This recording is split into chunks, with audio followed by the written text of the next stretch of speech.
दोनों में आपस में चर्चाएं होती। देवताओं कहते हैं कि हिमालय हमारा परम कल्याणकारी वचन सुनो। हम लोग जिस कार्य से तुम्हारे पास आए हैं, हमारा यह कार्य है कि आप जो है रानी मैना के साथ विवाह संपन्न कराइए, क्योंकि जब तक आप विवाह संपन्न नहीं कराएंगे तो माता पार्वती जी का प्रादुर्भाव नहीं होगा, उनका जन्म नहीं होगा। कहते हैं गिरिराज हिमालय मन ही मन बड़े प्रसन्न हुए, आदर पूर्वक कहते हैं प्रभु ऐसा हो तो बड़े सौभाग्य की बात है। उसके बाद देवताओं ने बड़े आदर से उमा को प्रसन्न करने के लिए विधि बताकर स्वयं सदाशिव पत्नी के साथ महाराज उमा की शरण में गए और वे देवतागण उत्तम स्थान पर स्थित हो जगदम्बा को बारंबार प्रणाम करने लगे। हम सभी माता जगदम्बा को प्रणाम करते हैं। देवताएं कहते हैं कि हे दया से प्रिय, हे माहेश्वरी, हम सभी आप लोगों को प्रणाम करते हैं। तुम श्रद्धा, तुम भाई, तुम सुहृद सर्वगोचरा, तुम ही श्रद्धा हो, तुम ही धृति हो, तुम ही सर्वगोचरा हो, सूर्य में रहने वाली प्रकाश रूपा हो, तुम ही हो। हे माता, तुम वेद माता गायत्री हो, सरस्वती हो, अतः हम तुम्हें नमस्कार करते हैं। देवताओं को माँ भगवती का सुंदर दर्शन हुआ महाराज। ब्रह्मा जी कहते हैं नारद, देवताओं को इस प्रकार की स्तुति करने पर ना दुर्गम पीड़ा का नाश करने वाली जगत जननी भगवती जगदम्बा का सम्मुख प्रकट हुई और उस समय वे परम अद्भुत रत्नों से जड़े हुए रथ पर बैठी थी। उस श्रेष्ठ रथ में घुंघरू लगे हुए हैं, मुलायम बिस्तर बिछे हुए हैं। हे शिवे, हे जगदम्बे, आप सबके दुखों को दूर करने के लिए ही अतः हम सभी देवगण आपको प्रणाम करते हैं। पूर्ण कुरु महेशानी निर्जराणाम मनोरथमता, हे महेशानी, आप देवताओं का मनोरथ पूर्ण करें जिससे कि सनत कुमार का वचन सफल हो। हे देवी, आप पुनः पृथ्वी पर अवतार लेकर के शिव जी की पत्नी बनकर के यथा योग्य लीला करें जिससे देवगण सुखी हों। हे माता, ऐसा करने से कैलाश पर्वत पर स्थित भगवान शंकर भी प्रसन्न रहेंगे, सुखी हो जाएंगे तथा सबके दुख का नाश हो जाएगा। इस तरह से सभी देवतागण देवी से प्रार्थना करते हैं, स्तुति करते हैं।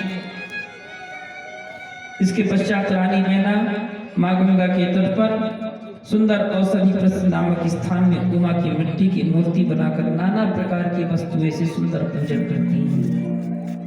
मैना देवी कभी निराहार रहती तो कभी नियम पूर्वक व्रत धारण करती तो कभी जल पीकर रह जाती, कभी वायु का सेवन करती। इस प्रकार से शिव शिव शिव मन में लगा करके 27 वर्ष व्यतीत कर तपस्या की है मैना देवी।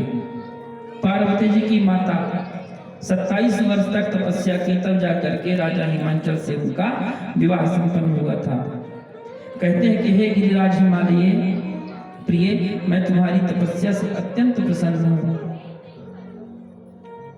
मैना कहती है, जो महामाया जगत का धारण करने वाली चंडिका, लोक को धारण करने वाली, सभी कामनाओं तथा अर्थ को प्रदान करने वाली उन महादेवी को मैं प्रणाम करती हूँ। नित्य आनंद करने वाली माया, योग निद्रा, जगत प्रसूति, सिद्ध स्वरूपा। मैना किस प्रकार स्तुति करने पर चंडिका देवी, कालिका, दुर्गा प्रसन्न होती हैं। कहती हैं, प्राण प्रिया मम तुम ही हिमाचल विलासनी, हे हिमाचल की प्राण प्रिय, तुम मुझे प्राणों के समान प्यारी हो, तुम जो चाहोगी ना मैं तुम्हें अवश्य दूंगी। तो क्या मैना देवी क्या वर मांगती हैं? कहती, सर्वप्रथम मुझे यह वर दीजिए कि प्रथमम सतरूपा में भवन्तु जगदम्बिके, मेरे को 100 पुत्र हो और 100 पुत्र होने के पश्चात एक कन्या हो और आप जो है ना कन्या के रूप में आइए, ऐसा मैना देवी कहती हैं। कहते हैं वो दोनों कुलों को आनंद देने वाली बने, शिव को अपना पति बनाकर जगत में अपनी लीला का विस्तार करे, ऐसी कन्या हो। 100 पुत्र के बाद एक कन्या हो महाराज। कहते हैं इस तरह से वर प्राप्त करके मैना देवी का सुंदर महाराज गिरिप्रिया जगत का निवास भूता देवी के गर्भ में आने से गौरी प्रिया मैना सदा तेजो मंडल के बीच में स्थापित हो गया, अत्यधिक शोभा पाने लगी। अपनी प्रिया शुभांगी मैना को देख करके हिमवान बड़े सुख और प्रसन्नता का सुख से रहने लगे। गर्भ में माँ जगदम्बा के आने से वे महान तेज से संपन्न हो गई। हिमालय अपनी पत्नी मैना को सगर्भा जान करके प्रत्येक इच्छा पूर्ण करने लगे। कहते हैं मुनिवर,